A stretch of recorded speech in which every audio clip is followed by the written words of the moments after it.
I'm Paul Verkaman. I'm the Communications Director here at ShelterBox USA. You can accuse me of saying this every year, but I think this is one of the most dynamic panels we've ever had. And I'm sure you're going to enjoy all of our panel members as well as the special award later on tonight. But let me stop talking and let us show you some of the things we've been up to.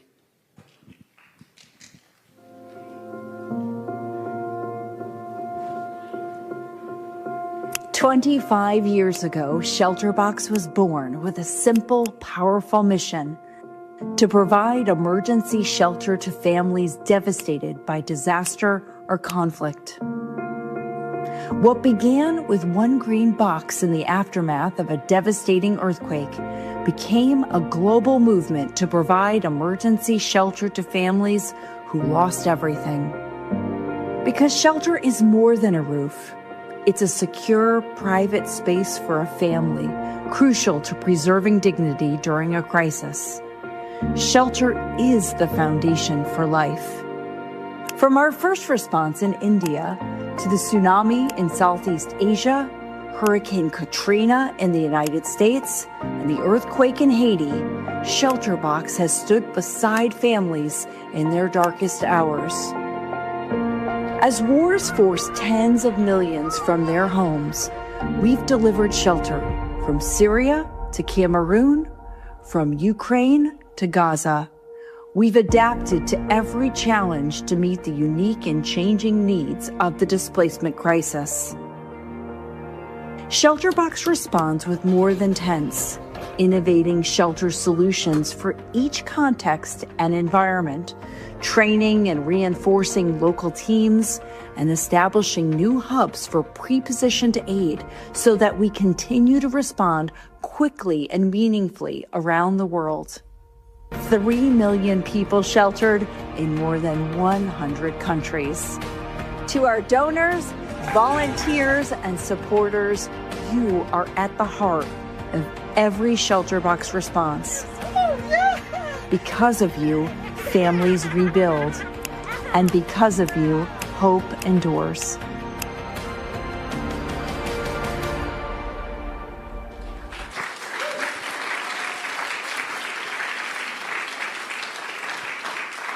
Show of hands, how many of you were here last year? Great. You may recall our Senator, Monique Limon, was a panel member. Local girl made good, right? She is now the head of the California State Senate.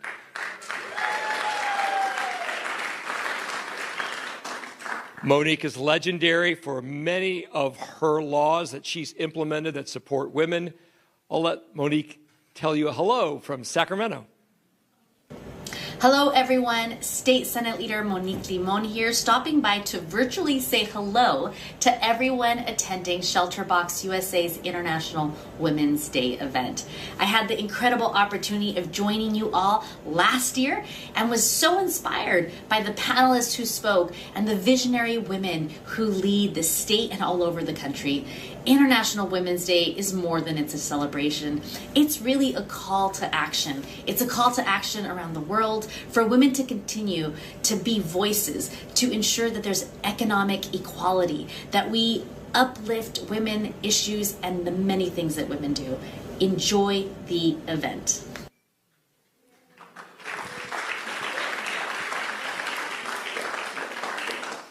One of the women that Monique was uplifted by on this set was a panel member and our host, Carrie Murray. And I want to add that Carrie has just recently received the Lifetime Achievement Award from the Rotary E-Club for World Peace for all of her efforts around the world. She didn't know I was going to say this. This is extremely rarefied air. Past winners have included Jose Andres of World Central Kitchen and President Jimmy Carter. And ShelterBox has grown immensely in Carrie's 10 years here. It has tripled its revenue, and it's been more effective in more parts of the world because of it. So without any more to say, come on up, Carrie Murray.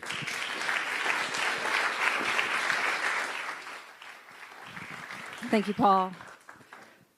Thank you all so much for being here for what will be our 10th International Women's Day celebration. It's hard to believe it's been 10 years that we've been bringing together community all around really this important day, and it's an important week where we really work to celebrate and acknowledge the achievements of women. Really acknowledging the economic, the political, the societal achievements of women all across the world. And we have these events so yes, we can recognize, yes, we can empower women, but really we come together so we can continue to push for more progress. So the World Economic Forum, they come out with numbers every single year, and they look at really the state of women in the world and how long it's going to take to close the global gender gap. And today, it's still going to take us 134 years. Yes. So even here in the US, we still lag behind when you look at political participation around the world, when you look at economic participation, when you look at education, when you look at healthcare. And so while we come together, yes, we want to celebrate, we want to continue to push for more progress. And so if I have a call to action for you tonight, it is when you get up, please, before you leave, I want each of you to meet a woman that you don't know. And I want you to take a few minutes to hear about what she's building. I want to hear about what she's struggling with and maybe how you can help support her. So I want us to leave with that tonight. And if you are here and you know of women businesses, I think there's a few in town. I think there are a few in this room. Can you raise your hand? I love it. So, Tina, you have an eyebrow, right? Eyelash business downtown, right? And we have Susan Shand, mother-daughter duo, who have Shand Design if you need interior design. There's a lot of female-owned business here. Support them, right? Support charities and organizations that advance women's rights. Volunteer your time, donate. Maybe you want to mentor a young girl, a student, or advocate for women. So try to do that. Try to not have it just be about tonight, but we continue this all year long. So why do we do this here at ShelterBox? Why do we care about pulling women and talking about the causes that are important to women? Well, because every day at ShelterBox, we see how disasters and conflicts disproportionately affect people, and that's women and children. So right now, over the past few years, there's been a record number of people displaced in our world. It's over 120 million people who are forced to flee their home, and that's from disaster, that's from conflict, and the impact of a changing climate. And when you look at many of the places that we work, places like Somalia, 80% of the people who are forcibly displaced are women and kids. And so while women suffer disproportionately, so high rates of gender-based violence, they're much more likely to be out of school if you're a young girl in a conflict zone. Economic participation is also thwarted as well. But while women suffer disproportionately, they are at the core of community recovery. They are the bedrock of bringing communities back together. So at ShelterBox, we prioritize the most vulnerable, and those are often women. And so we provide everything from the tools, the resources, the training to get women back on their feet again, and so they can rebuild their lives and rebuild their communities. So we're going to continue doing these events every year, and I'm hoping every year we can continue to draw more and more people to these events. So tonight is really about an inspiring panel of women who are going to share their stories and share their struggles. We have 4 incredible women, very diverse, all walks of life, all different stories that they're going to share, all different levels of struggle. And it's really not about their resumes, but it's really about their stories of resilience that I want to share with you tonight. So I am thrilled to welcome to the stage our 2026 International Women's Day panel, Kim Canton, Karen Rasmussen, Brittany Brown, and Jordana Brewster. Welcome, ladies. Thank you so much for being here. Every year we have an incredible panel. You heard from Senator Monique Limon. We've had legislators, we've had authors, we've had humanitarians. And this year we are excited to introduce you to your panel. So our first panelist is Jordana Brewster. You may recognize her. She is an actress whose career has spanned decades in film and television. Many of you, if you've seen her, may know her from the Fast and Furious franchise, but behind the scenes, she's lived a life shaped by constant movement between cultures, countries, the pressure of Hollywood, and the challenge of defining success on her own terms. Jordana, she graduated from Yale with a degree in English, proving that higher ed and a successful career in Hollywood aren't mutually exclusive. She is a mother of two, a wife, and a woman navigating an industry that often measures women by youth and appearance. Jordana, thank you for being here. My pleasure. Very happy to be here. So, Jordana, you may have starred in Fast and Furious, but you are not the fastest woman in this room. That is to none other than Brittany Brown. So, our next panelist is an Olympic bronze medalist. Brittany, one of the fastest women in the world. But her story is far more than medals. Brittany grew up battling serious health conditions and later competed for nearly a decade while living with endometriosis, an invisible illness that often goes misunderstood. Through setbacks, injuries, and obstacles, she kept pushing forward with extraordinary determination. And today, she's not only an Olympic athlete, but an advocate for women's health and believing in her own story, even when the path isn't easy. Thank you, Brittany. Thank you. Thrilled to hear from you. Traveling across the world, we have Karen Rasmussen. She's spent more than 2 decades working around the world to protect vulnerable people from abuse and exploitation. As a safeguarding specialist, she's worked across Asia and the Pacific, helping humanitarian organizations build systems that protect women and children from harm. Her work focuses on the most difficult truths in humanitarian aid, that people in positions of power can exploit those who are very vulnerable. She brings a global perspective and justice, dignity, and the importance of really speaking openly about these issues. Karen, thank you.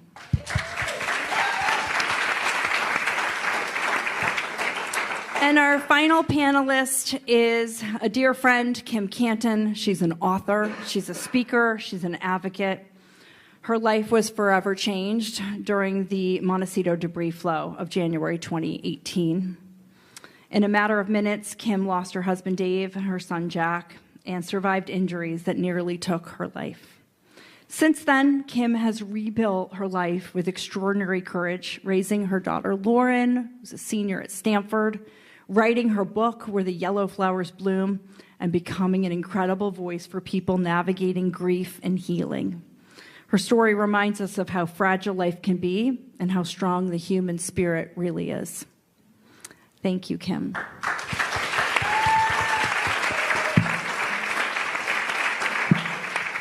So, Jordana, before I ask you your first question, I want to show a little sizzle reel, which helps people understand your career in film and television a little better. So, if we can roll the tape, please. No, how could you, Ryder? I tried to tell you. After everything we said, after everything... Sorry. I try to discover. Would you open your arms out to... You belong, isn't that what you really want? Please don't do this. I haven't been this happy since... It's before my dad died. I've been here all this time, waiting for you.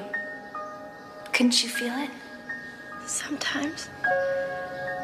But other times you just disappeared. You just had to find me. You know, I think we should go out sometime. No, I don't date my brother's friends. Oh, that sucks. I guess we'll have to kick his ass then. Oh, I'd love to see that one. No, I would pay to see that one, actually. Let's go.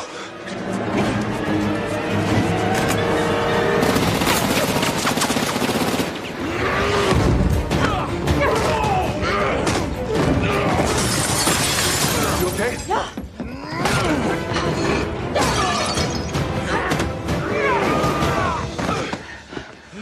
Are you okay? I'm an open book. What would you like to discuss? How about your wife? Next question. Okay, but they don't get any easier. You watching, Jay? I want you to see her die. So what do you have on my husband? I don't have anything. Do you have trouble telling the truth? Not generally, but I am very nervous right now by your line of questioning. I still got it.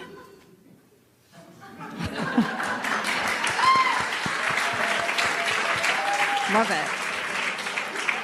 So, Jordana, one thing's for sure. I'm never getting in a fight with you. So, we just saw the highlights of a very public career. But behind all of that, you've talked a lot about feeling like an outsider, growing up between cultures. You were a girl moving between countries and trying to figure out where you belonged. How did those experiences shape your sense of identity? I think so. I moved from, I grew up in London and New York, and then I moved to Rio, and then I moved back to New York at age 10, which is like the worst possible time to move. So I think I had an appreciation of, I was an observer really, and I would like watch people and watch their mannerisms. And even like now, if I'm at a dinner party, I'd much rather sit back and watch people's habits and then participate than be an active participant. And I think that's due to being an outsider. And then the other thing is it gave me a really thick skin because I was bullied. Like if you don't know the norms of a culture, if you don't understand like, oh, what are the girls eating? And is it normal to like, when do you shave your legs? Like, I think a lot of girls, when I moved from Brazil to an Upper East Side all-girls school, were like, what are you doing? And then I chose to do the lambada for Talent Tuesday, which really didn't help my case at all. So it really helped me to develop a thick skin, which helps really in this industry in a big way. Thank you. Brittany, so you are one of the fastest women in the world. Before I ask your question, I want to roll the tape and see just how fast you really are.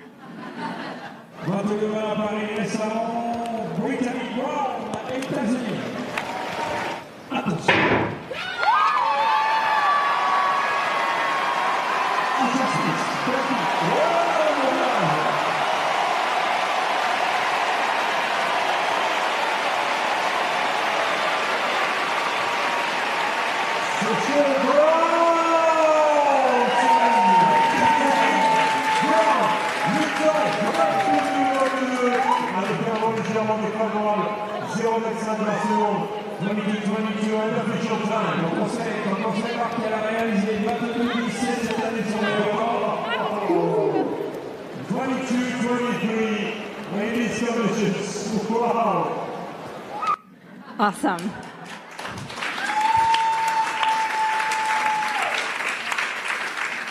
Needless to say, I'm never running against you. But Brittany, in all seriousness, you grew up as a kid, and I know that you were often sick. Yes, so I'm actually from Southern California. I'm from the Inland Empire. Went to all Claremont schools, if you know where Claremont's at. And I'm one of four. I have a twin brother, and I was the kid that was sick. So I had pneumonia when I was really young, bronchitis, a lot of respiratory issues. So I was kind of told by my parents to stay in my bubble and not go outside, not do anything, just we didn't want to cause any asthma attacks. So, I was just a sickly kid. I was the sickly kid of the four. So you were told to stay in your lane and stay in your box. But so when then did you first realize that you could actually become a professional athlete? So I first discovered running at a school-wide track meet at Vista del Valle in Claremont. And then I went to the University of Iowa. And in 16, 17 was my junior year. And I was like, I think I can do this and run circles around and get paid for a living. So I was like, I think I'm going to take this. So my junior year of college, I was like, okay, I think I'm going to do this and take it in the full round. So that's when I decided to do it. Good for you. Yeah. Awesome. Karen, welcome. Karen, your career has taken you all over the world, protecting some of the most vulnerable people in the world. What drew you to this work? I think it's a couple of things. I also grew up overseas. I was moved in. My parents met in Japan in the 1960s. My dad was actually a conscientious objector at the beginning of the Vietnam War on religious grounds. And so my parents, to them, service was always a really important part of their raising of us. So I first moved to Japan when I was 4 years old. And my parents, talk about being an outsider, my parents threw me into a Japanese kindergarten, and I did not speak a word of Japanese. Wow. And it was, I think, initially pretty traumatizing, and I think, there's some stuff back there. But I have always, it's still there. I think that I always also felt like the outsider. And so I often was sticking up for the underdog in schools. And then, I studied sociology in college. So I grew up in Japan and Singapore, graduated from the American School in Japan, go Mustangs, and did my degree in sociology, fascinated by people, the same as you. And then it just became something that I had to do. I just always felt that I was raised to believe that we're put here to make the world a better place. Mm-hmm. And that's what I try to do. True humanitarian. I love that. Thank you. Kim, many people here may know about the Montecito debris flow. Some of you may not. But few understand what it was like to live through it. Can you take us back to what happened that January night in 2018? Sure. So there was forecasted heavy rain, and it had come on the heels. There had been a major wildfire, the Thomas Fire, which was then the largest in California history. So the mountains had no foliage on them. And we weren't in the mandatory evacuation zone. Got the house all ready. Went to bed, and I even had a hotel room booked at the Canary Inn for the family and the dog. And we had our cars staged, so if it was heavy raining, we would go. Well, we got up. It was in the dark at about 3 a.m, and we heard heavy rain. We were all trying to get ready to get out, telling the kids, get your stuff, we're leaving. And by the time there was a blast on my phone saying, get to high ground, the mud was at my waist, and a 30-foot wave didn't make the turn in the creek, and it plumed up about 30 feet full of boulders, 100-year-old trees, and it crashed down on our house, obliterating it with my family in it. And Lauren had run to get her rain boots, I think. Jack was probably getting his computer. My husband blew past me in the living room, and he goes, get outside now, because he saw it. He opened the front doors, and he ran past me, and he went by the pool, and he goes, Kim, get out. Put my hand up, and it got stuck in the door that went to the outside where the pool was, and so I could see him. It was a glass door, and I think having my hand stuck in the door actually saved my life. It didn't save his. He was outside the house, so he didn't get slowed down as the house was falling apart. So I saw him wash away. I saw my Irish setter, Chester, get rolled over with mud and die at my feet. And I went under in the mud. I remember being under in the mud, taking gulps of the mud, being hit by bricks, walls, granite, basically just saying, if this is it, show me the light, because I heard if you see the light, the pain's going to go away. And then I woke up probably a couple hours later, dazed and confused, on a debris pile that was 2 football fields away from my home at the intersection of Olive Mill and Hot Springs by the Casa Dorinda. There's a tree there that I thank every time I go by it, because it collected a debris pile that I ended up on. And so I stayed there on the debris pile, thinking it was Armageddon. It was when I looked to my right a little bit, there was exploding electrical transformers, and on the left you heard the roaring river. So I knew I shouldn't move or I'll die. And then probably a couple hours later, as I kind of went in and out of consciousness, I heard someone tromping up in the mud, and he goes, because I yelled for help when I saw a white and red light in the distance, which was kind of like an ambulance, but it wasn't spinning. But I'm like, there's someone there, whereas before there wasn't someone there. So I yelled, help, help, help, and he goes, this is Garrett, I'm coming to get you. And that was Garrett from the Montecito Fire Department. And he came to get me, and he goes, where was your house? And that was a stunning past tense use. And then he said, who was in the house? And it was a kind of miraculous that he says, and I thought I was in my backyard, and I went like this, and I happened to point to the very pile that Lauren was buried in. She was buried alive under 20 feet of mud for 6 hours before her rescuers were able to free her. And I went to the hospital, and then I found out at about 10:30 in the morning. They said, do you have a daughter named Lauren? And I said, yes. They said they just rescued her. So that was a sigh of relief, and then we were waiting to hear about the boys. So, and Tom Piachet's in the audience. He took this picture of Lauren, which is pretty amazing that he was able to capture that. Thank you, Kim. Incredible. Wow.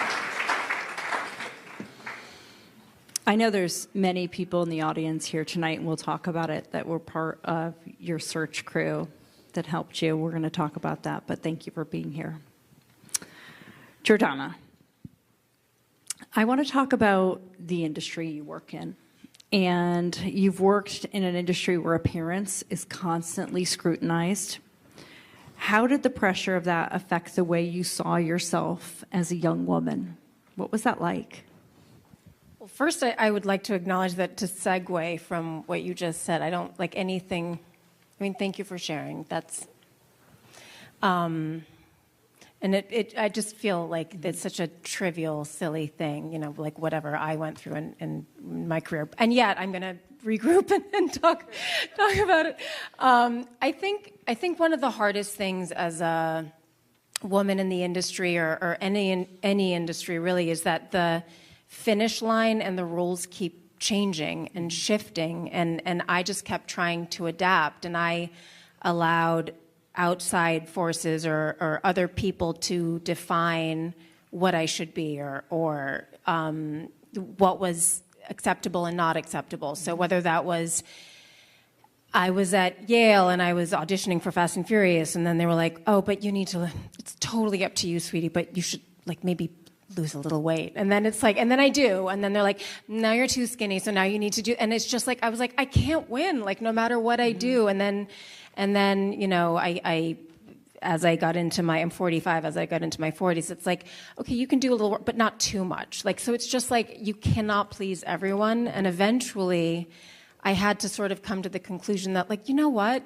Whoever I resonate with, I'm going to resonate with. Mm-hmm. And I also have to be true to myself and figure out what I think is okay, and not have that defined by outside forces. So one of my goals in the industry is I love watching women whose their face moves, and imperfection is beautiful, and being showing what's attainable in a realistic way is, I feel like it's kind of my mission to be like, I'm going to be truthful to my friends. I'm going to be truthful to my girls. I'm going to be truthful on Instagram. Like, I don't want to sell a load of BS because it's a fantasy, you know? Mm-hmm.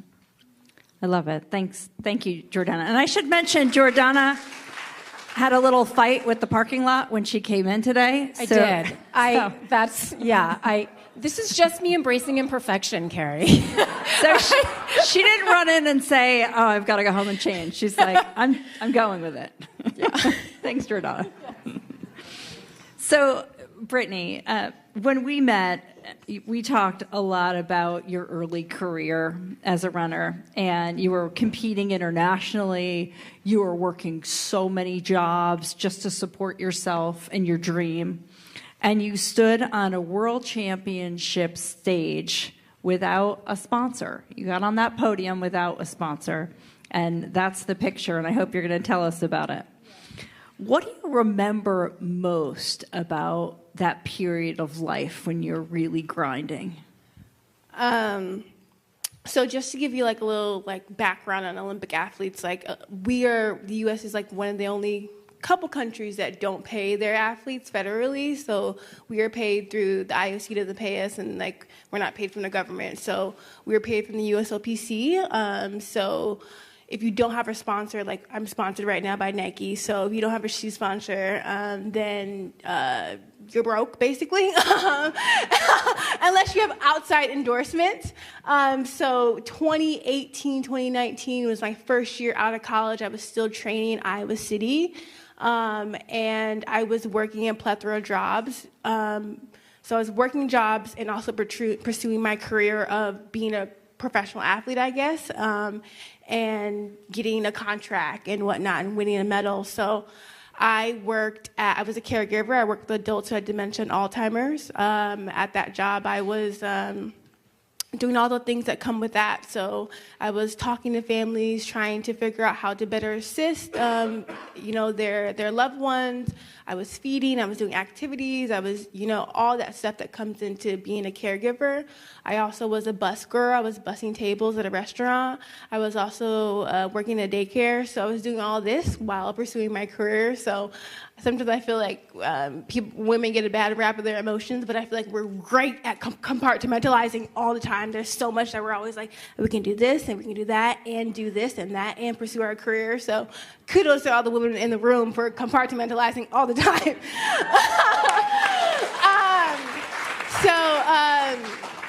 So yeah, I was pursuing my career as I'm working, and besides the Olympics, we have world champs like every other off year. So that year was from Doha, 2019. I was at World Championships, and I got a medal that year, and I got a silver medal. I PR'd. That was my personal record.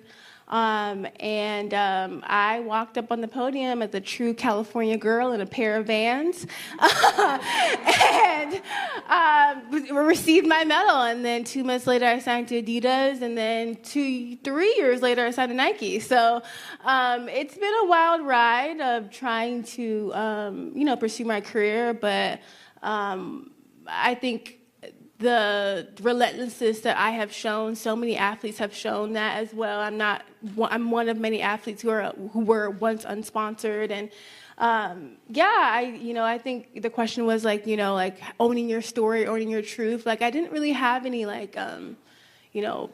qualms or like shame about it at the time. Like I think sometimes when money can be a taboo subject, especially when it comes to women, like talking about money and even in the U.S. most importantly, but I didn't really feel any shame. It was more so just like I knew I belonged there. I knew I could get a medal, and I knew I could get a contract. I did all 3 of the things I knew I could do. I didn't really have to prove anything to anyone. It was more so I just knew, and I think a lot of times all these women on this panel just knew what you had to do, and you relentlessly go after it, and that's what I did that year in a pair of Vans. So, yeah. Awesome. Love it. I think Nike is lucky to have you. So. Karen, I know many people in this room are probably hearing the term safeguarding for the very first time. Can you help us understand what is safeguarding, what it means, and why does it matter? Yeah, so at the heart of safeguarding is the possibility of abuse of power. And any time that you have somebody with more power over another, that individual has the ability to abuse if they want to, whether that's, it takes different types of, in different forms.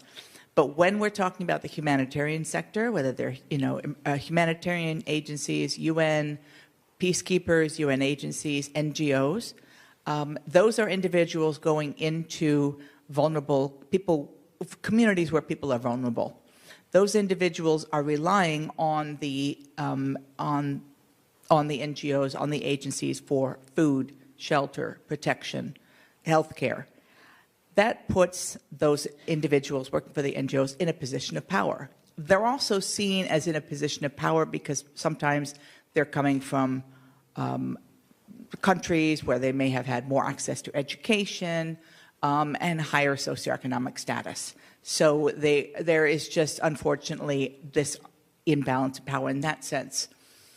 What safeguarding does is we develop policies, procedures, and guidelines, including codes of conduct, safe and confidential reporting mechanisms. We tackle the issue of impunity, which is something that we're looking at now with the Epstein files, for example. That there were thousands and thousands of people around that universe who saw what was happening, but either were too afraid to report because they were afraid of retaliation, or there was no clear way for them to report. So I know that people like to think that anyone working for an NGO is some kind of angel or saint. We're not, we're people. And in any given population, there is a small percentage of people who would like to sexually abuse and sexually exploit other individuals. And so I work with these agencies to develop these policies, provide training for their staff to make sure that we prevent that happening. And the reason I got into this is because I started out in child protection, and I saw so many children after the fact, after they had been abused. And one instance of sexual abuse can alter a child's entire life. The reason we're hearing now about historical cases of abuse is because the average age for a survivor, an adult survivor of childhood abuse to report or feel comfortable to report is 55. So we're now seeing people who are reporting things that happened to them 55 years ago. So whether it is NGOs, whether it is scouts, sporting, schools, religious institutions, doesn't matter. Whenever you have an imbalance of power, Hollywood, whenever you have an imbalance of power, you have that potential for abuse. But we can prevent that by putting in place very clear policies and procedures and making sure that the people who are vulnerable also understand what kind of behavior they should and should not expect, what they should not tolerate, and how to report. Thank you for your important work. It's amazing.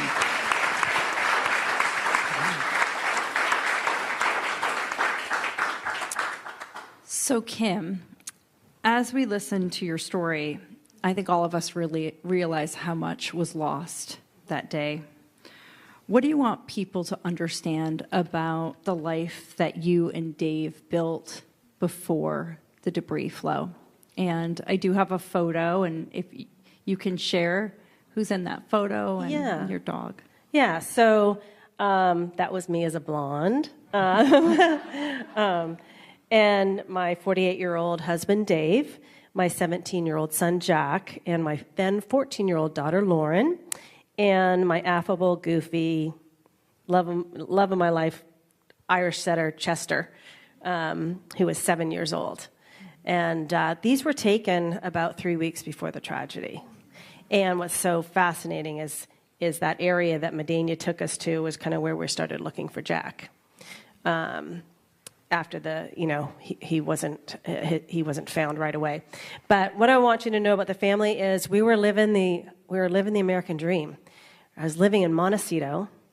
I had 2 great kids, a fabulous husband. I had a really fulfilling career. My husband had a fulfilling career. We were still doing date nights and still loved one another. And we were very active in the community. And I think that was a magic formula for us. When we moved here in 2010, we readily got involved in different groups like National Charity League with my daughter. My husband and son were involved in Scouts. We'd come from Ohio, and all these Montecito moms came up to me and they saw Dave, and they're like, "Do you think he'd be our Scout master, our Cub master?" Because they saw he was really good with the kids. And I'm like, "Ask him." And Dave wanted to spend time with his son, and he enjoyed the other kids, so he took that on and revitalized the Montecito Scout troop from 2 kids up to, it's now 20 or 30 kids.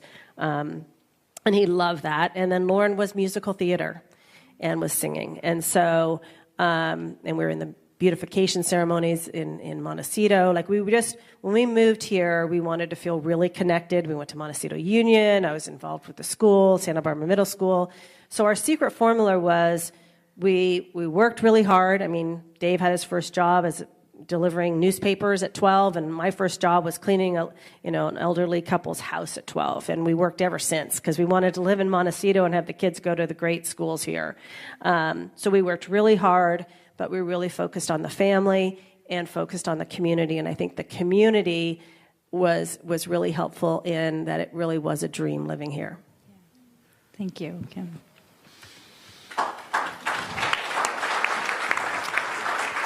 Also want to mention Jack was an Eagle Scout as well. Not an easy thing to get. Jordana, I want to switch gears. Now, you've gotten a little bit older. You're a mom and a creator. I know you're working on a screenplay right now. How has your definition of success changed over the decades? I always knew since I was young, because I chose to stay in school even though it was the time of She's All That and Scream and if you were in a movie and in the top 10, you were set. But I was like, no, I want to work in my 50s. I want to work in my 60s. I want to have longevity. So I kind of always believed that slow and steady wins the race.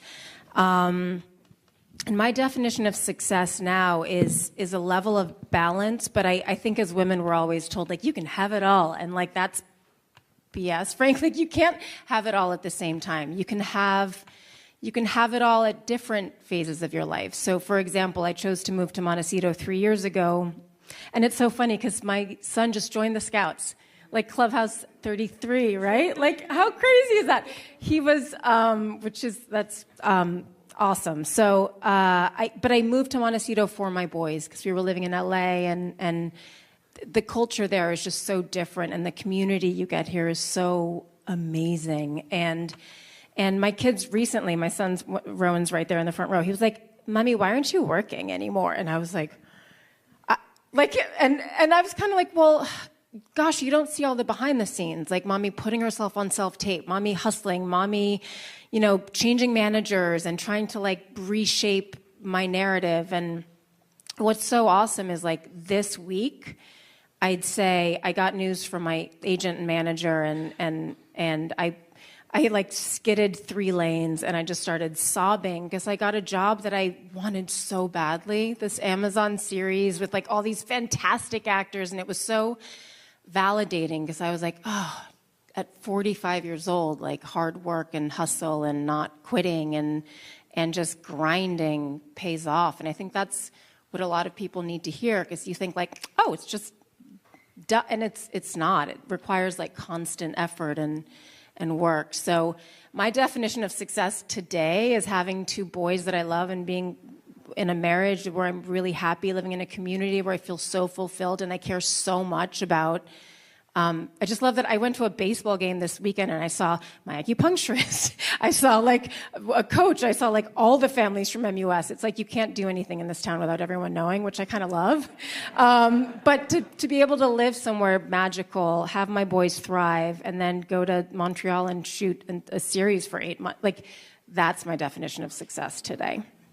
Congratulations. Thank you. Can you tell us what it's called?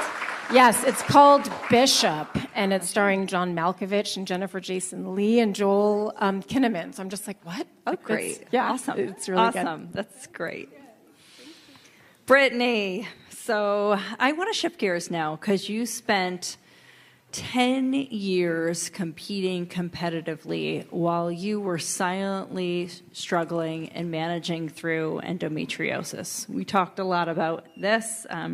I know what it's like to have endometriosis. I've had it since I was a teenager. It's not easy. And you're a world-class runner, one of the best in the world. You were told, as you told me so often, that you looked fine. You must be fine, right? Nothing was wrong with you. But what did that experience teach you about trusting your own body and your own story? So I started experiencing pain in college. Well, just to give you a quick little definition, endometriosis is a disease where tissue similar to the lining of the uterus grows outside the uterus. It's very, very, very painful. It can cause infertility, pain, nausea, all that stuff. I was experiencing pain since college. I was told in 2023 to get a hysterectomy, even though I wanted to have kids. So I was told to take a drug that depletes your bones, even though I'm a runner. So I was very confused when I was offered that drug.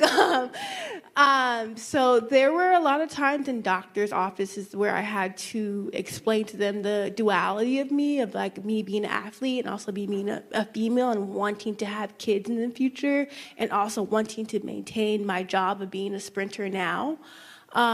So I really had to like really own that, the dualities, the triality, whatever, all parts of me as I showed up in these offices with these doctors, and when I showed up to my coaches trying to explain to them what was, I had to really just show like this is the full me, this is the full package, and this is what I'm dealing with, and this is how I'm trying to overcome it and trying to manage it. So it took me quite a long time to find like specialists and doctors to work with me and work with my schedule and work with me trying to manage this. Paris Olympics was in August of 2024. I got the surgery, my first surgery for it in December of 2024, about like 2-3 months after the Olympics. And that surgery was great. Really has changed my life. I'm so glad I found like specialists. So I really go back to your question. Like I really, really just had to be diligent in finding people of my team, my medical staff, and my team. I really just had to invest in like who are the people I'm going to listen to, and more so like I need to listen to my body. I think a lot of times women, especially with our bodies, like we're really good at compartmentalizing. However, sometimes we don't listen to our bodies. We don't listen to the signs, the symptoms. Like I'm always tired, I'm always fatigued. Like, you know, I have pain and we just push through sometimes. I really had to like sit down and like, hey, like my body is telling me something. Like I should take a moment and really like investigate this and really do my own research, find my own specialist. And it took some time. It took me about like in most women with endo, it takes about almost 8 to 9 years to get a diagnosis. So I was probably around that time, and there is no cure for endometriosis as of now. So I just really had to own my story and own the fact that I'm a female athlete living with this, and I want to be treated as such. And I want to be, you know, all those things. I want to be, when I'm seen in the office with a doctor, I want them to understand that I have a job where I use my body to do my job, and I show up on the track, and I deal with a lot of pain, but I'm trying to manage this in the best way I can, and I'm trying to find people who really value and support what I'm saying and what I'm feeling, and that was like a really big turning point for me.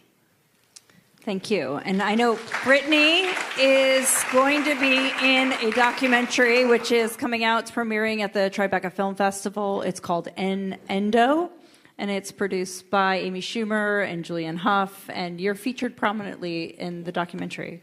Is it coming out in May? It's coming out in June. It will be out in Tribeca Film Festival. I'm one of 5 women. It's produced by Soraya Simi, and who actually lives here, and Sammy J. But I don't know if you know, Amy Schumer has it, Julianne Hough, and Falake, and Marilyn Monroe also has it as well, and they're featuring her story. First time ever really talking about publicly her story, living with endo. So yeah, that's coming out in June. Great. Thanks, Brittany. Mm-hmm. So, Karen, why do you think it's so important that we talk openly about power and abuse, and both globally and here in the United States? Yeah, I mean, whether or not we want to talk about it, abuse is happening. We can't, I mean, we can ignore it, but it is happening. And the more we ignore it or say that we're uncomfortable or we don't want to talk about it, I mean, I think in the United States, we really have this holdover from our Puritan past or something that it makes us uncomfortable to talk about. But that's all the more reason that we need to talk about it, because if we as adults are uncomfortable talking about sexual abuse and exploitation, whether it's children or women, how do you think victims feel? You know, we have to tear down the barriers for reporting. I think, you know, I've lived and worked in several different countries. One of those was Papua New Guinea, which has it's a beautiful country, 800 different cultural groups, beautiful scenery. It's many thousands of years old cultures, but the position of women is at the point where it has the highest rate of gender-based violence in the world. Médecins Sans Frontières, or Doctors Without Borders, began working there, and when I was there in 2008. They only work in war zones, but they said that the rate of gender-based violence in Papua New Guinea was the same as the Democratic Republic of Congo, which is an active conflict. You know, I saw children caught up in this maelstrom of violence that women were facing, and they were powerless. Women were powerless. There is a culture of bride price, and you know, it's similar to dowry in many countries, where the husband's family essentially buys the woman. And so if she decides she wants to leave that man because he's being violent, her family has to repay the bride price. So many times she's convinced to just stay. And it's the same with women in India who are facing dowry, even though dowry is officially illegal. I think if we don't confront these issues and talk about them, they will just continue. I think we can see now from what's coming out from the Epstein files just how powerful there is a certain class of people.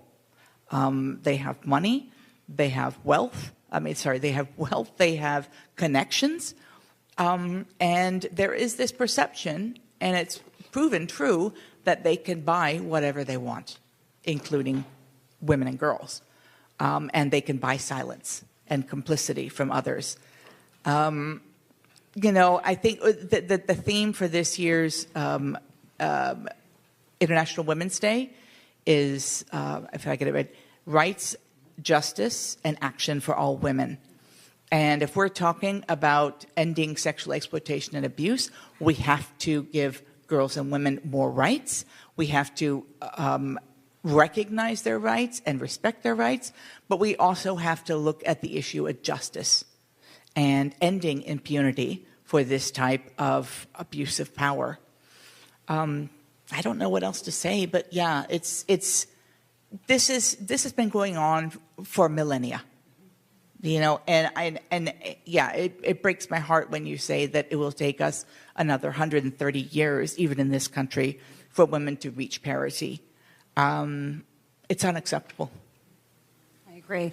Thank you for your work. I know for many people, they're hearing about safeguarding for the first time. You do such important work, so thank you for that. So Kim, you are my final question for the night, and then we're going to take a couple of questions from the audience for the panel.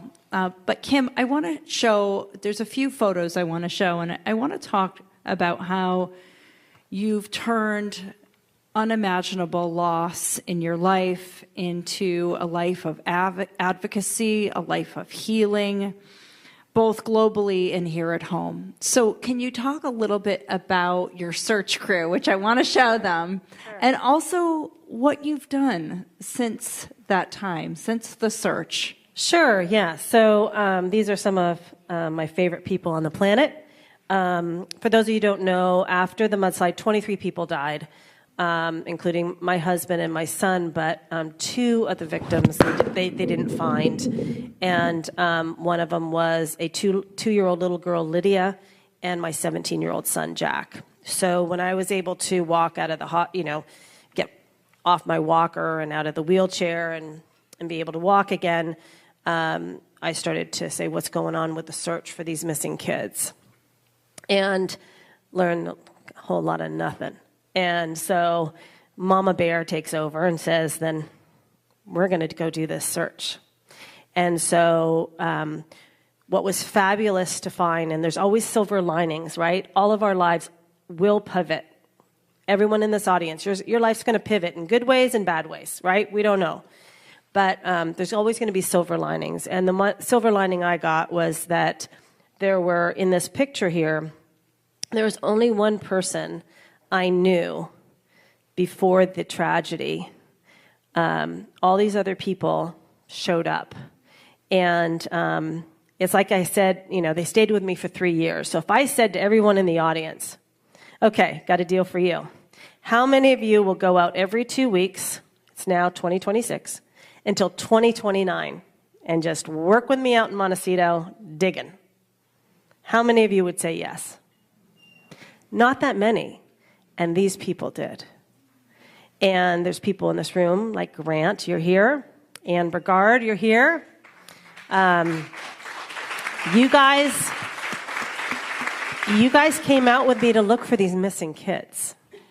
And I got so much healing from that. So the question you're asking, like, how did I get into advocacy and resolve and everything, is I was gifted through this tragedy when my life pivoted by being able to witness some of the kindness that I've ever seen from humankind. And I was type A. Actually, I went skiing to Deer Valley a couple of weeks ago, and my girlfriend from college goes, "You're so type A, I'm calling you double A." she goes, "Okay," because we went to business school together, so she knew I was double A. And so she, it was just amazing that these people would come out and search for me, and that seeing someone who is such a type A person having to be so vulnerable. I couldn't drive for a long time. I couldn't walk for a long time. I couldn't move for a long time. I had to rely on so many people. Fiona, you're there. You stayed over at my house, right? The rental house, because my daughter couldn't sleep alone. So friends would take turns, and my daughter wouldn't sleep with me because I was so injured, right? And so a friend came over and was like, bring your eye mask. She sleeps with the lights on. So you weren't going to get much sleep that night. But I really got to see through the importance of helping other people in their time of need, right? And that's what ShelterBox does, right? You help other people in the time of need. I lived in Montecito, California, and I woke up the next day with no home, no nothing, and half my family gone. And it was the community, the people in this room and in Santa Barbara, many of whom I didn't know, who helped me. And that made the huge difference. And I learned so much from that. So I went from like corporate Kim to more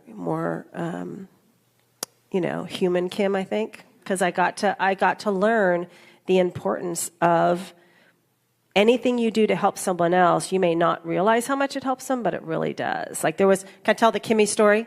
Yes. Okay, so I'm at the CVS getting some meds because I was on a lot of meds when I was so injured. And a woman looked at me, and I'd been all over the news. And she goes, "Are you Kim?" And I go, "Yeah." She goes, "Here's my business card. My name's Kimmy." She goes, "I will do whatever you need. I'll go get your dry cleaning, whatever." She goes, "I lost my husband in 9/11, and I know that in times like this you need help." And it touched me so much. I never took her up on that, but I want to thank Kimmy, because it was just this kindness of showing up because all of our lives will pivot. And so then, and I wrote a book, and through that book. This is the cover of the book. All of you should order this on Amazon and read this immediately. Yeah. It's incredible. Can you tell us a little bit about the book? Yeah, so it was during COVID. I had nothing else to do, and I'm like, I better write stuff down, just so I could, remember it for if I get grandkids one day. And then as I started to write it, I said, you know what? I think this could help someone, because I saw myself go from desperate grief to peaceful acceptance. And what's woven through this book is community.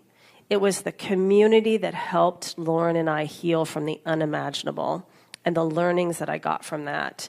And it's done well. It's like 7 awards, but it's people who've had their life change suddenly, or they've lost a child. And saying, like, I'm the poster child of, like, dumpster fire. This is all bad happening. And if she can still walk and talk and do things, then maybe I'll be okay too. And so that's what puts meaning for me, and that's why I talk about it.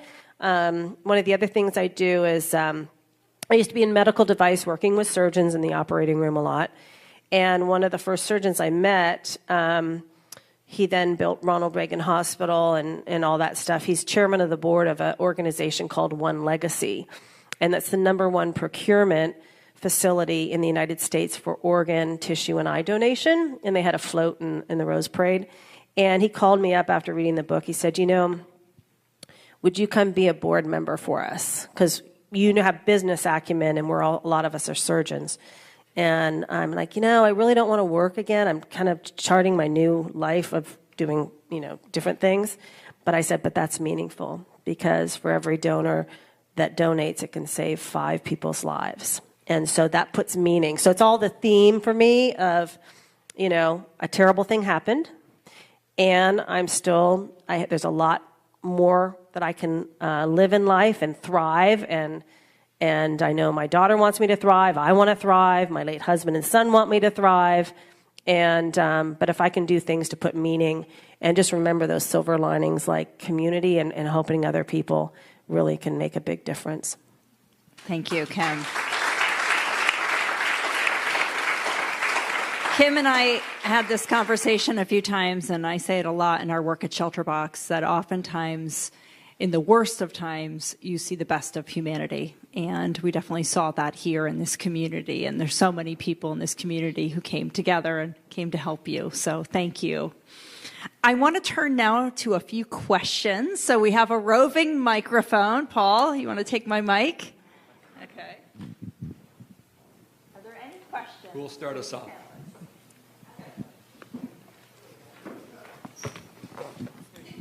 Hello, hello. I want to thank you women for sharing your stories and being vulnerable. And thank you, Carrie, for bringing them all together, because it reminds me how amazing women are, which I'd never forgotten about. But I've got a question particularly for Karen, because you talked about, thank you all for the great work that you do, all of you. The work that you do is beyond amazing. What is heartfelt and hard to understand is, how do you get, knowing that wealth, it creates so much havoc for people that are vulnerable and can't help themselves. How do you get the word out for what you do? What is your way of, making people aware of how they can help? It's a tough goal that you have. Same thing with what you do and all of you. But I'm just curious to know how that happens for you. Yeah, thank you for that question. I think it's uniquely challenging to explain what I do in the U.S. because I think we tend to look at things we're reactive. We're not actually proactive. We're not very good at prevention. We're a very litigious society, and so there's a lot of kind of, okay, well, things will happen, and then there's suing after the fact. And it seems like everything is dealt with in the courtroom. when the reality is that prevention is so much cheaper, so much easier, and saves lives, literally. Because, many victims of abuse end up taking their own lives, end up in substance abuse, all kinds of issues. In the international sector, in the aid sector, there are international standards. And I started in this field in 2008, which was pretty early on. And I started out in child safeguarding, so specifically working with organizations that have contact with children, which is pretty much most organizations, but who have contact with children and developing policies to specifically protect children. And there was a standard called Keeping Children Safe. It's based out of the UK, and it started out as a group of standards, and now organizations and schools can get certified to be a child-safe school. With UN agencies and NGOs, there are a variety of schemes. There's the core humanitarian standards, and then there's the Interagency Standing Committee on Prevention of Sexual Exploitation and Abuse. So what I do, safeguarding is one term for it, but another term is Prevention of Sexual Exploitation and Abuse and Sexual Harassment, or PSEAH. But if I say those words, I don't think anyone will understand. I think the U.S. is starting to catch up very, very slowly. I am going to give a big shout out to the Boy Scouts. I don't know if you remember, but the Boy Scouts, several years ago, it came out that they had a history of having abusive scout leaders going back to the 30s and 40s. My father grew up in the Central Valley in Taft, and he remembers his father saying to him, "You are not going to be in that leader's troop." He never said why, but my dad eventually knew why. I think schools have a long way to go. I have a brother-in-law who's a school teacher, and I've asked him, about is he given training or are there policies? And he said, yeah, there's a reference to a policy. We have to sit through some kind of a webinar or something, and that's pretty much it. So I think there's a lot more work to do. International schools have been doing quite well and many organizations do well after they have an incident, after they have a PR disaster. They have to manage it. It all comes out into the open. So in the aid sector, it was Oxfam in the wake of the earthquake in Haiti. They had a country director that they had brought in for the emergency the country director ended up having parties at his house on weekends, invited staff, and invited sex workers. The sex workers were Haitian, and Haiti had just suffered a devastating earthquake. So those sex workers, even I respect sex work, but they were victims of the earthquake themselves. So what they were doing was, accessing the services of individuals who were also victims. And we also know that sex work is very much tied up in trafficking and organized crime. So there are a set of standards that aid workers must follow now. And every agency that I know of, every major agency has adopted these standards. And they include things like not using sex workers, ever, including on your time off, because it sets a bad example, because the environment that these individuals come from, but especially when you're working in a disaster setting. So we do have standards. The challenge is making sure that those policies are actually implemented. And that's where we need to focus a lot more. And it's a constant journey. It's not just we've developed a policy, we've trained our staff, tick, tick, it's done. It's ongoing. You have to monitor it constantly. You need to constantly educate the community, raise awareness in language that they understand, in child-friendly language. You have to, account for individuals who are disabled. It's an ongoing journey. But we do have standards. But I would say that, the U.S. is a bit far behind. Okay. I want to add to that when you're talking about the Boy Scouts, because my husband was the Scoutmaster in Troop 33. I was a committee chair, and I was also in Girl Scouts. They have done a great job because obviously there were some problems. But you can't you have to do anything in the Scouts now, even as committee chair, you have to go through all this training. I was a merit badge counselor after the tragedy to help some of these kids, they want to get toward their eagle, and I do it. It's a no-go. If I don't fill out the stuff, go get fingerprinted, I can't do it anymore. And they had what the best rule was, too deep leadership. No adult could be alone with a Scout. A woman or a man, no adult could be alone with a Scout ever. It always too deep, two adults at the same time, so they would prevent it. So they've done, because of the issues that they had, I think they've done, because I had to go through all the training and fingerprinting and all that stuff.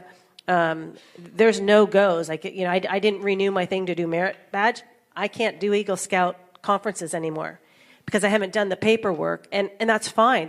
I need to be fully vetted, before I do anymore. So they have improved it. I just want to add one more thing, because it's important to remember also that I know that there's the 2 adult rule, but the challenge is that people who want to groom are going to find a way. And they're going to find a way. They're not going to. So abuse normally does not happen where it's just a one-off and just an adult who happens to be alone with the child. They build a relationship over time, and they build trust. And that is the problem. I think we are still focused on stranger danger in the United States. We should have left that behind 20 years ago, because 90% of children who are sexually abused by somebody that they know and that their family knows. Any other questions? We'll take 2 more questions.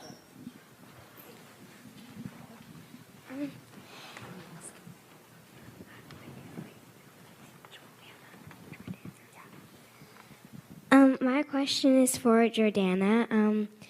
Do you ever think that, when you were little, did you think, oh my God, I love that actor, and now that you're an actor, did you feel that way when you were little, and how do you feel now when you think back at that? Thank you so much for that question. When I was little, when I was age 6 to 10, I was in Brazil, and there was an actress called Xuxa, and she was also an entertainer, and I was like, I want to be Xuxa. I want to be on the show. And there was something about, I knew for sure that I would do it. I was absolutely positive. And then when I had the opportunity at 15, and my mom was like, no, you need to stay in school. You're not allowed to start, because you guys saw the soap opera. I started pretty early. I was like, no, Mom, I will, and I'm going to succeed. And so if you have something inside of you that's really driving you, trust that. And there are tons of people that'll be like, well, it's not practical, or there's this hurdle, but that knowing is your guide for the rest of your life. So, I think it was stronger when I was younger. So trust that at your age. You know better than all the adults. Yeah.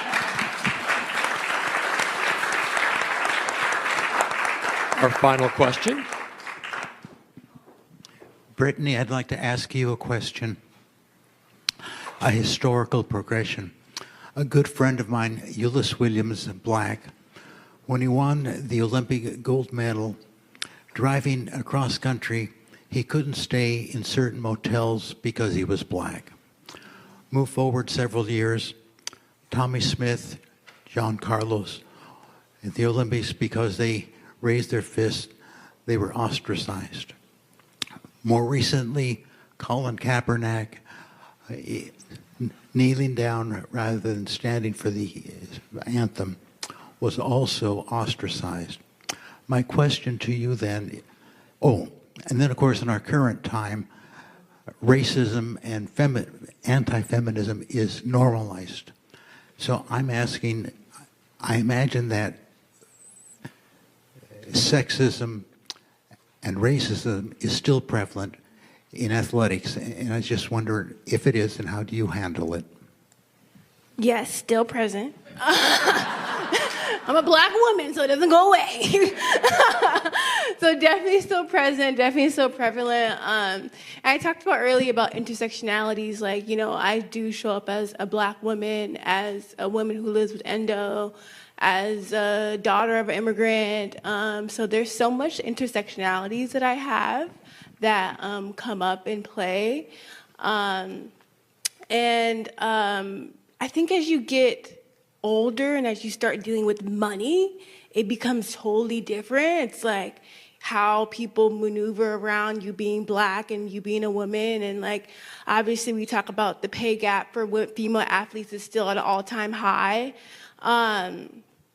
And how do I maneuver around it? I think I just turned 30, and I think I'm like really like figuring out like how I want to, like at first I think a lot of times women are silenced a lot and you're told to be quiet and you're told to minimize and don't talk about things and don't ask questions on like why are they getting paid this and why am I not getting paid this and why do you want a black person or a white person for this campaign or for this. So it's like you're starting to see it more because it's like money is involved now. And what you talked about with like wealth, like when money gets involved, it turns into a whole another story.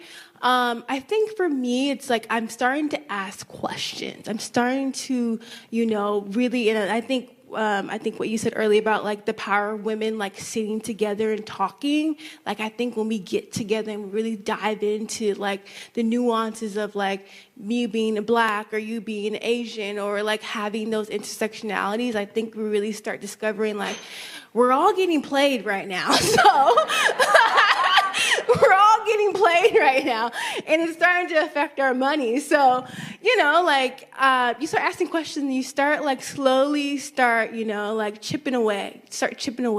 And I think for a lot of women, it is chipping away because obviously retaliation can happen if you start asking the wrong questions to the wrong people. But sometimes you kind of get to a point where you just don't care, no one can take away my spirit. No one can take away who I am to the core. And, I think I'm in spaces a lot where, I'm seen and, minimized and seen as because I'm black and because I'm a woman. And you just don't care, you start to the point, you think about the civil rights movement and my ancestors who fought for a lot of change and are still actually fighting for a lot of change, and the feminist movement, they just got to a point where it's just I don't care. I'm trying to make change for myself, for my future. And if you're going to perceive me and you're going to make a judgment on me based off the color of my skin and based off the fact that I'm a woman, there's only so much I can do. I think a lot of times women can try to uphold their feelings, where it's you're forgetting about your feelings. What do you want? What do you want to see change, and what does that look like in your life? I'm getting to that point. I think every woman, they say 30 is around the age when you really just stop caring. So you can't take away my soul. You can't take away all that comes with it. So yeah, I think it's definitely still prevalent. Me being a black female athlete and living with endo. But I'm just getting to the point where I'm asking more questions and thinking about my future self and my future kids and what I want and how I want the world to be for them. Awesome. Thank you, Brittany. Thank you to all of our panelists. I'm going to have you sit tight for just a minute. We have two special things that we're going to do tonight. One is we present the 2026 Warrior Award. And the other is we're going to welcome an incredible young female artist to the stage, Hunter Hawken, who's going to perform some incredible music for us. So I'm excited to introduce her. But first, each year at International Women's Day, we've started now a tradition of giving a Warrior Award. And this is really to a person who exemplifies strength and perseverance and fortitude.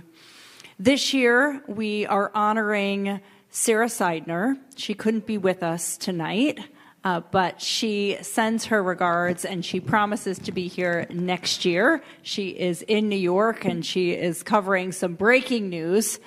But I'll tell you, Sarah is a true warrior. She has reported from all over the world, many of the places that we work at ShelterBox, the world's worst disaster zones, conflict zones. She is there, and she is telling those quiet stories behind the scenes of the most vulnerable and really giving a perspective of what it's like on the front lines of these situations. In addition, when she came back from a conflict zone a few years ago, she was diagnosed with stage 3 breast cancer. And she is an absolute fearless fighter of her cancer and also inspiring others to really take control of their lives and sharing her story very authentically with her viewers. So, Sarah, we presented you with the 2026 Warrior Award for fearless reporting from the world's front lines, for extraordinary courage in the face of personal adversity, and for unwavering leadership that uplifts women everywhere. Your resilience embodies the very spirit of hope and humanity. So, Sarah, we are going to take a photo of her. So everyone smile on stage. We're taking a picture to send Sarah tonight. And she will be with us next year. Okay. We have 2 other pieces of business. One, I want to thank a very generous donor, Pam Pine. She has been a long-term supporter and believer in the work of ShelterBox, the quiet work but life-saving work we do, particularly with women all across the world. If anyone is so moved this evening, she has challenged us. She's made a donation of $15,000, and she is going to match donations up to $15,000 tonight. So incredible. Thank you, Pam. And then also we had a silent auction outside. I don't know if you saw it, but we had a couple really amazing things, a weekend at El Capitan, as well as a $500 gift card to the Ritz-Carlton Bocara.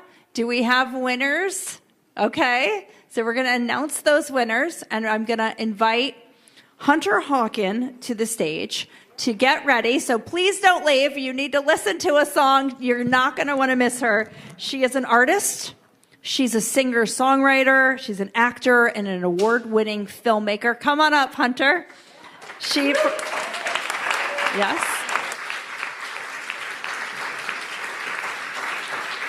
Hunter has performed on countless stages, from dive bars in London to the legendary Newport Folk Festival in Rhode Island to cafes in Paris and New York City's The Bitter End. So thank you so much, Hunter.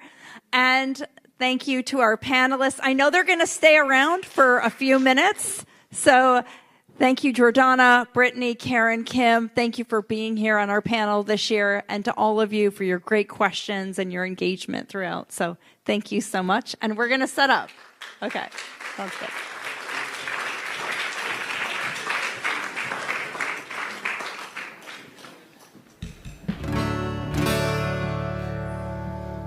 Hello.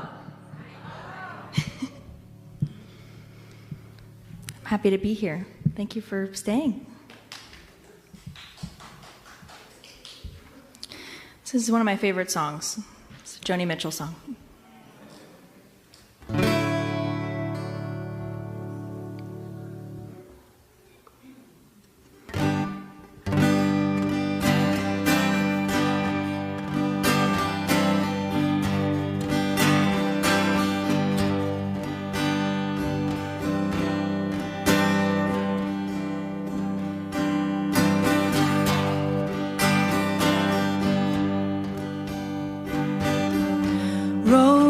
Flows of angel hair and ice cream castles in the air and feather canyons everywhere.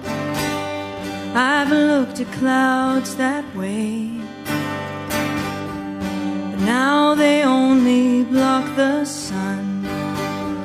They rain and they snow on everyone.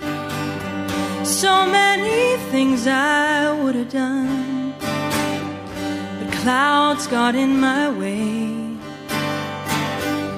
I've looked at clouds from both sides now, from up and down, and still somehow it's cloud illusions I recall. I really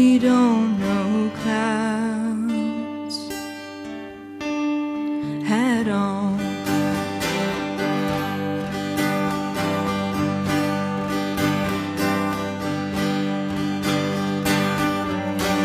Moons and Junes and Ferris wheels, the dizzy dancing where you feel as every fairy tale comes real.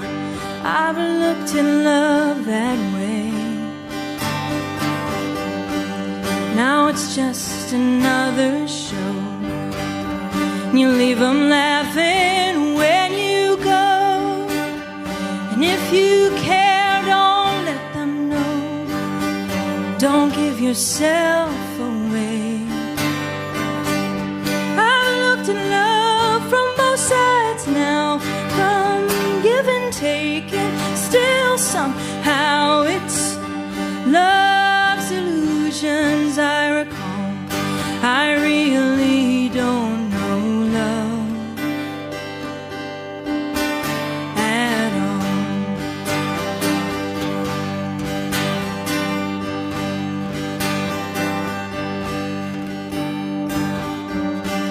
Tears and fears and feeling proud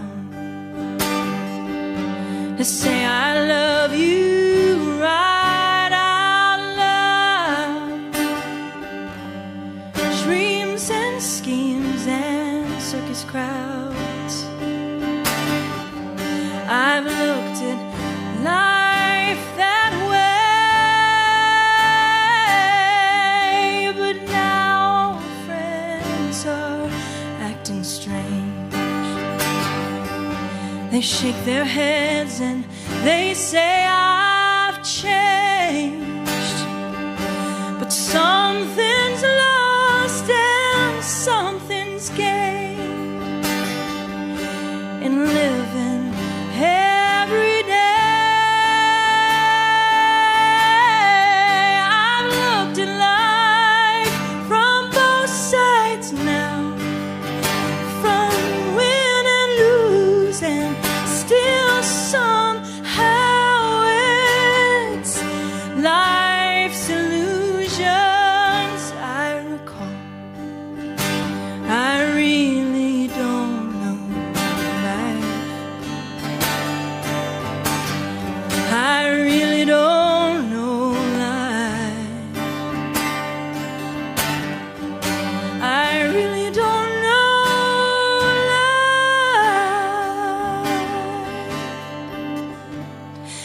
at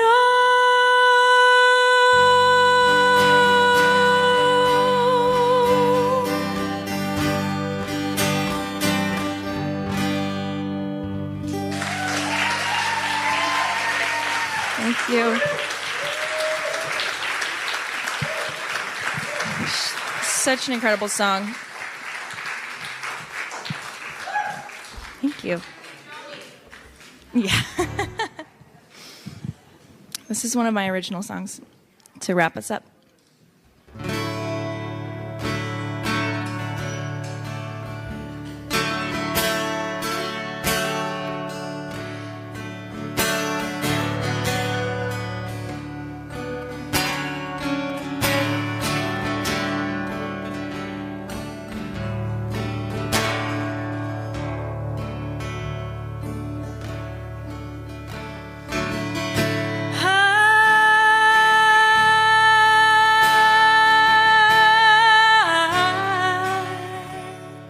Looking at you,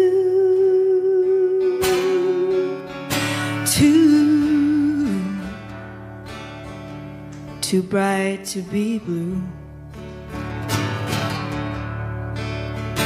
and I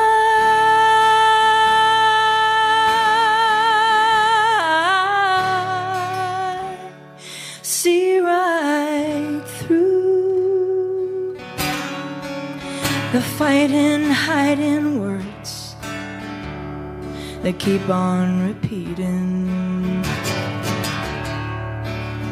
And you do, don't you try, won't ever quiet the burning. Once you rise from a fire, know that you're no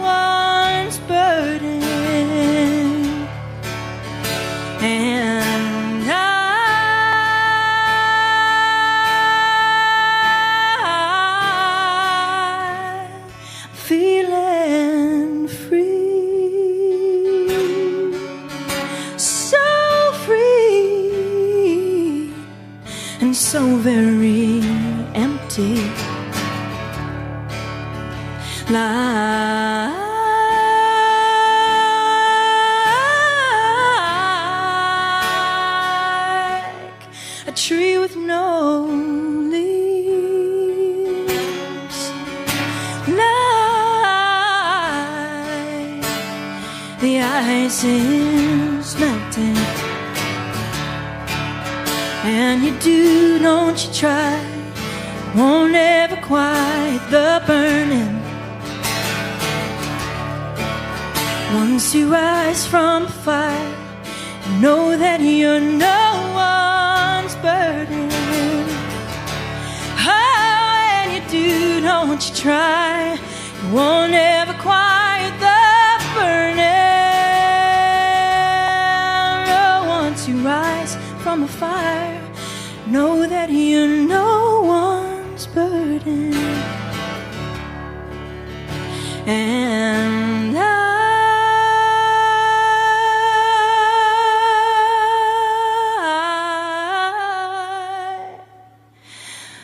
want to be seen for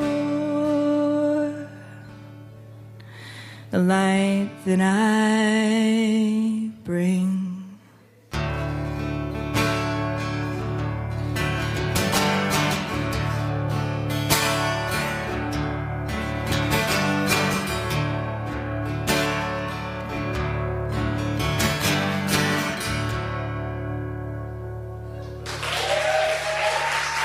Thank you so much.